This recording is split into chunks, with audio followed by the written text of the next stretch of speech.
नमस्कार साथियों, स्वागत है आप सभी का आपके अपने चैनल ज्ञान की धारा में। आप सभी दोस्तों को मेरा प्रणाम। राधे राधे दोस्तों, जय श्री कृष्ण आप सभी को।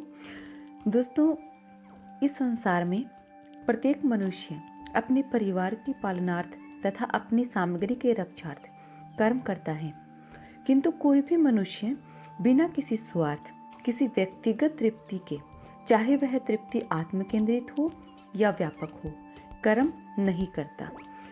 तो दोस्तों, आज हम श्रीमद् भागवत गीता के अध्याय 6 जिसका नाम है ध्यान योग।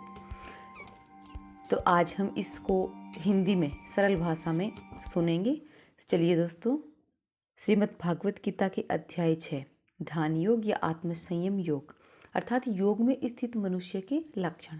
श्री भगवान ने कहा, जो मनुष्य बिना किसी फल की इच्छा से अपना कर्तव्य समझकर कार्य करता है वही सन्यासी है और वही योगी है। न तो अग्नि को त्यागने वाला ही सन्यासी होता है और न ही कार्यों को त्यागने वाला ही योगी होता है।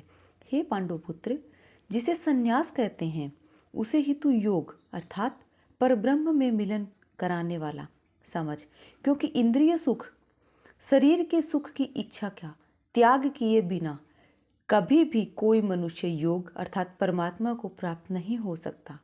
मन को वश में करने की इच्छा वाले मनुष्य को योग की प्राप्ति के लिए कर्म करना कारण होता है और योग को प्राप्त होते होते सभी सांसारिक इच्छाओं का अभाव हो जाना ही कारण होता है। जब मनुष्य इस सांसारिक इच्छाओं का त्याग करके न तो शारीरिक सुख के लिए कार्य करता है और न ही फल की इच्छा से कार्य में प्रवृत्त होता है, उस समय वह मनुष्य योग में स्थित कहलाता है। मनुष्य को चाहिए कि वह अपने मन के द्वारा अपना जन्म मृत्यु रूपी बंधन से उद्धार करने का प्रयत्न करे और अपने को निम्न योनि में न गिरने दे, क्योंकि यह मन ही जीवात्मा का मित्र है और यही जीवात्मा का शत्रु भी है। जो मनुष्य मन को वश में कर लेता है उसका वह मन ही परम मित्र बन जाता है, लेकिन जो मनुष्य मन को वश में नहीं कर पाता है उसके लिए वह मन ही परम शत्रु के समान होता है। जिसने मन को वश में कर लिया है उसको परम शांति स्वरूप परमात्मा पूर्ण रूप से प्राप्त हो जाता है। उस मनुष्य के लिए सर्दी गर्मी, सुख दुख और मान अपमान एक समान होते हैं। ऐसा मनुष्य स्थिर चित्त वाला और इंद्रियों को वश में करके परमात्मा के ज्ञान द्वारा परमात्मा को प्राप्त करके पूर्ण संतुष्ट रहता है। ऐसे परमात्मा को प्राप्त हुए मनुष्य के लिए मिट्टी, पत्थर और सोना एक समान होते हैं।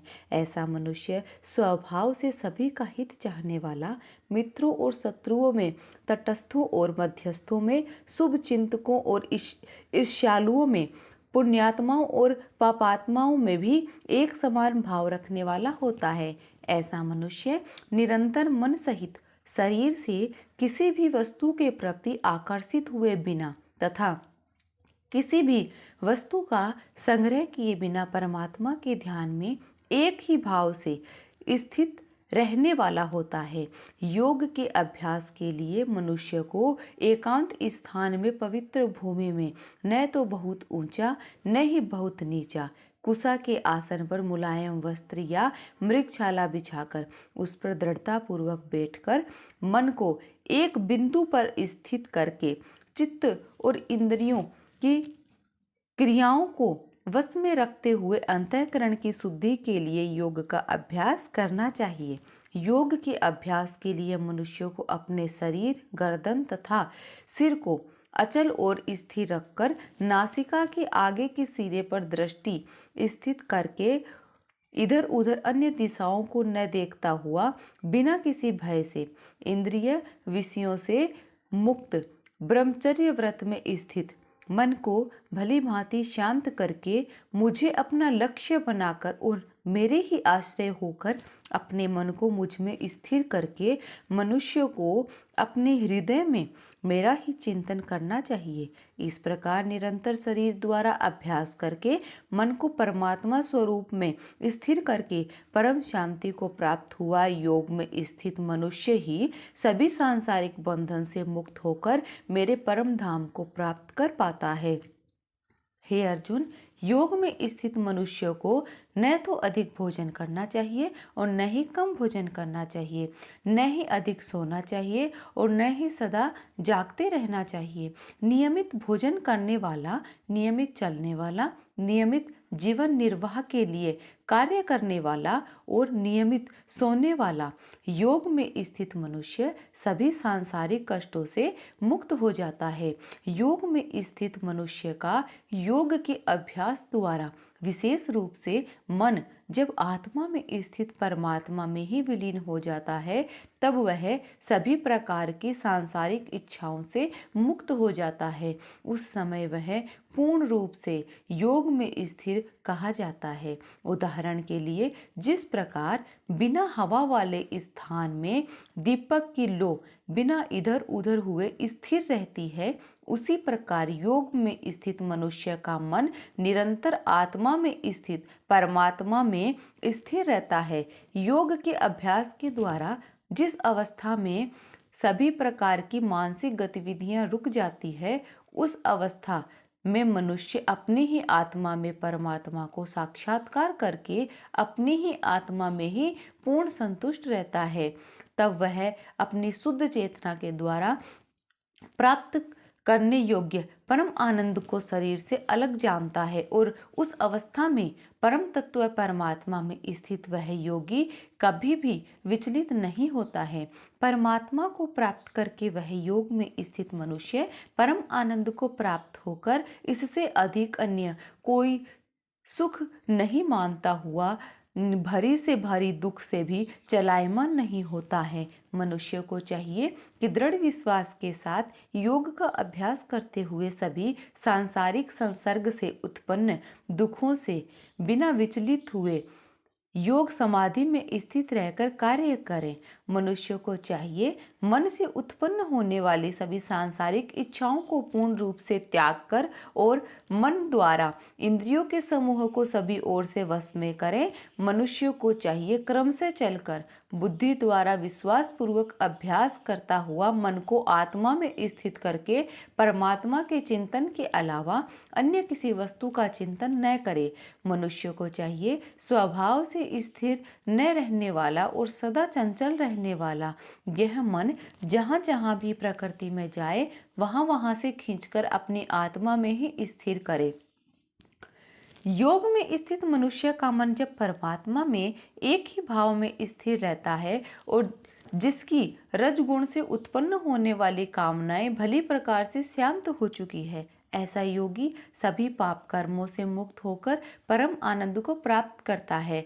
इस प्रकार योग में स्थित मनुष्य निरंतर योग अभ्यास के द्वारा सभी प्रकार के पापों से मुक्त होकर सुखपूर्वक परब्रह्म से एक ही भाव में स्थिर रहकर दिव्य प्रेम स्वरूप परम आनंद को प्राप्त करता है। योग में स्थित मनुष्य सभी प्राणियों में एक ही आत्मा का प्रसार देखता है और सभी प्राणियों को उस एक ही परमात्मा में स्थित देखता है। ऐसा योगी सभी को एक समान भाव से देखने वाला होता है। जो मनुष्य सभी प्राणियों में मुझ परमात्मा को ही देखता है और सभी प्राणियों को मुझ परमात्मा में ही देखता है, उसके लिए मैं कभी अदृश्य नहीं होता हूँ और वह मेरे लिए कभी अदृश्य नहीं होता है।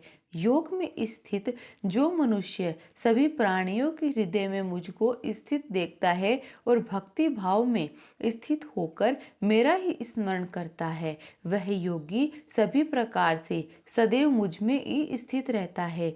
हे अर्जुन, योग में स्थित जो मनुष्य अपने ही समान सभी प्राणियों को देखता है, सभी प्राणियों के सुख और दुख को भी एक समान रूप से देखता है, उसी को परम पूर्ण योगी समझना चाहिए। अर्जुन ने कहा कि हे मधुसूदन, यह योग की विधि जिसके द्वारा स्वमत्व भाव दृष्टि मिलती है। जिसका कि आपके द्वारा वर्णन किया गया है। मन के चंचलता के कारण मैं इस स्थिति में स्वयं को अधिक समय तक स्थिर नहीं देखता हूँ हे कृष्ण, क्योंकि यह मन निश्चय ही बड़ा चंचल है, अन्य को मत डालने वाला है, बड़ा ही हठी तथा बलवान है।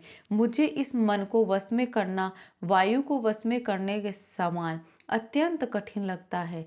श्री भगवान ने कहा, हे महाबाहु कुंती पुत्र, इसमें कोई संशय नहीं है कि चंचल मन को वश में करना अत्यंत कठिन है, किंतु इसे सभी सांसारिक कामनाओं को त्याग अर्थात वैराग्य और निरंतर अभ्यास के द्वारा वश में किया जा सकता है। जिस मनुष्य के द्वारा मन को वश में नहीं किया गया है, ऐसे मनुष्य के लिए परमात्मा की प्राप्ति असंभव है, लेकिन मन को वश में करने वाले प्रयत्नशील मनुष्य के लिए परमात्मा की प्राप्ति अर्थात योग सहज होता है। ऐसा मेरा विचार है। अर्जुन ने कहा कि हे कृष्ण, प्रारंभ में श्रद्धा पूर्वक योग में स्थिर रहने वाला किंतु बाद में योग से विचलित मन वाला असफल योगी परम सिद्धि को न प्राप्त करके किस लक्ष्य को प्राप्त करता है? हे महाबाहु कृष्ण, परमात्मा की प्राप्ति के मार्ग से विचलित हुआ, जो कि न तो सांसारिक भोग को ही भोग पाया और न ही आपको प्राप्त कर सका, ऐसा मोह से ग्रसित मनुष्य क्या छिन्न भिन्न बादल की तरह दोनों ओर से नष्ट तो नहीं हो जाता? हे श्री कृष्ण, मैं आपसे प्रार्थना करता हूँ कि मेरे इस संशय को संपूर्ण रूप से केवल आप ही दूर कर सकते हैं, क्योंकि आपके अतिरिक्त अन्य कोई इस संशय को दूर करने वाला मिलना संभव नहीं है। तभी श्री कृष्ण भगवान ने कहा, हे प्रथापुत्र, उस असफल योगी का न तो इस जन्म में और न अगले जन्म में ही विनाश होता है, क्योंकि हे प्रिय मित्र, परम कल्याणकारी नियत कर्म करने वाला कभी भी दुर्गति को प्राप्त नहीं होता है। योग में असफल हुआ मनुष्य स्वर्ग आदि उत्तम लोकों को प्राप्त होकर उनमें अनेकों वर्षों तक जिन इच्छाओं के कारण योग भ्रष्ट हुआ था, उन इच्छाओं को भोग करके फिर संपन्न सदाचारी मनुष्य के परिवार में जन्म लेता है, अथवा उत्तम लोकों में न जाकर स्थिर बुद्धि वाले विद्वान योगियों के परिवार में जन्म लेता है। किंतु इस संसार में इस प्रकार का जन्म निसंदेह अत्यंत दुर्लभ है। हे कुरुनंदन, ऐसा जन्म प्राप्त करके वहां उसे पूर्व जन्म के योग संस्कार पुनः प्राप्त हो जाते हैं और उन संस्कारों के प्रभाव से वह परमात्मा प्राप्ति रूपी परम सिद्धि को प्राप्त करने के उद्देश्य फिर से प्रयत्न करता है। पूर्व जन्म के अभ्यास के कारण वह निश्चित रूप से परमात्मा पद की ओर स्वतः ही आकर्षित हो जाता है। ऐसा जिज्ञासु योगी शास्त्रों के अनुष्ठानों का उल्लंघन करके योग में स्थित हो जाता है। ऐसा योगी समस्त पाप कर्मों से शुद्ध होकर अनेक जन्मों के कठिन अभ्यास से इस जन्म में प्रयत्न करते हुए परम सिद्धि को प्राप्त करने के पश्चात परम गति को प्राप्त करता है। तपस्वियों से योगी श्रेष्ठ है, ज्ञान शास्त्र ज्ञानियों से भी योगी श्रेष्ठ माना जाता है और सकाम कर्म करने वाले की अपेक्षा भी योगी श्रेष्ठ है। इसलिए हे अर्जुन, तू योगी बन। सभी प्रकार के योगियों में से जो पूर्ण श्रद्धा सहित संपूर्ण रूप से मेरे आश्रित हुए अपने अंतःकरण से मुझको निरंतर स्मरण करता रहे, ऐसा योगी मेरे द्वारा परम योगी माना जाता है। दोस्तों, इस प्रकार उपनिषद, ब्रह्म विद्या तथा योग शास्त्र रूप श्रीमद् भगवत गीता के श्री कृष्ण अर्जुन संवाद में ध्यान योग नाम का 6ठा अध्याय संपूर्ण हुआ। हरिओम तत्सत। तो दोस्तों, यह था हमारा आज का श्रीमद् भागवत गीता का 6ठा अध्याय, जिसका नाम था ध्यान योग। अब दोस्तों, हम अगली वीडियो में गीता के 7वें अध्याय का महात्म्य सुनेंगे। अभी तक हमने गीता के 6 अध्याय और 6 अध्यायों के महात्म्य हमने सुन लिए हैं, जो आपको चैनल की प्लेलिस्ट में मिल जाएंगे, वहां से जाकर आप देख सकते हैं। और अगर वीडियो को अच्छी लगे तो इसे लाइक करें, परिवार में अन्य सदस्यों को अधिक से अधिक जरूर से शेयर करें। ताकि वह भी इस अध्याय को सुनकर इसका पुण्य लाभ प्राप्त कर सके। और कमेंट सेक्शन में एक बार जय श्री कृष्ण अवश्य लिखें। और आप सभी दोस्त अपना प्रेम, सहयोग और विश्वास इसी तरह से बनाए रखें और आपके अपने इस चैनल ज्ञान की धारा को जरूर से सब्सक्राइब कर लें और बेल आइकन पर क्लिक कर दें, ताकि आपको मेरी ऐसी ही हर एक नई आने वाली ज्ञानवर्धक वीडियो का, गीता के अध्याय का, प्रेरणादायक कहानियों का और हमारे सभी माह के व्रत व त्योहारों के जो भी वीडियो है, कथा है, उनका नोटिफिकेशन सबसे पहले आपको मिलता रहेगा। तो चलिए दोस्तों, मिलते हैं अब एक नई वीडियो में गीता की 7वें अध्याय के महात्म्य के साथ। तब तक के लिए आप सभी दोस्तों को मेरा प्रणाम। राधे राधे। जय श्री कृष्णा दोस्तों आप सभी को।